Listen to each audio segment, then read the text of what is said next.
থাকবা আমি মাকে আরামের ঘুম ঘুমাইতে পারি।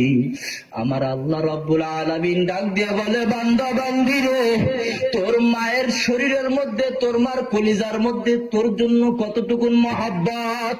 আবু হুরায়রা রাদিয়াল্লাহু তাআলা আনহু থেকে বর্ণিত, আল্লাহ রাসূল সাল্লাল্লাহু আলাইহি ওয়াসাল্লাম বলেন, সমস্ত মায়া মহব্বত ভালোবাসাকে আমার মাওলা 100 ভাগ করিয়া 1 ভাগ মায়া তামাম মাখলুকাতের মধ্যে ঢেলিয়া দিছে।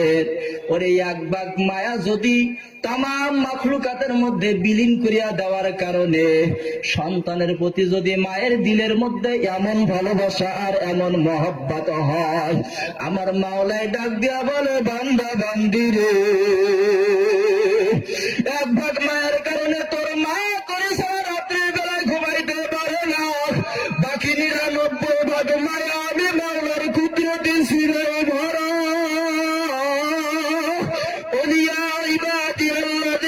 أسرفوا على أنفسهم لا تقنطوا من رحمة الله। বাকি 99 ভাগ মায়া আমি আল্লাহ পাকের কুদরতি সিনার মধ্যে আছে। এ বান্দা বান্দি, তোর গুনাহ যদি পাহাড় সমান পরিমাণ হয়, সমুদ্রের ফেনা পরিমাণও যদি হয়, তুই মনে রাখবি, লা তাখনাতু মির রাহমাতিল্লাহ, আমি আল্লাহ পাকের রহমত কিন্তু তোর গুনাহের থেকে হাজার হাজার গুণে বেশি। আল্লাহু আকবার।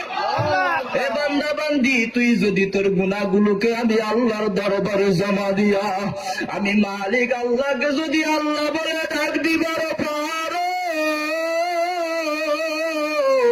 আমি আল্লাহ তো তোর জীবনের সব গুনাহ মাফ করিয়া দিব। ওরে শুধু গুনাহ মাফ করিয়া আমি আল্লাহ ক্ষান্ত হব।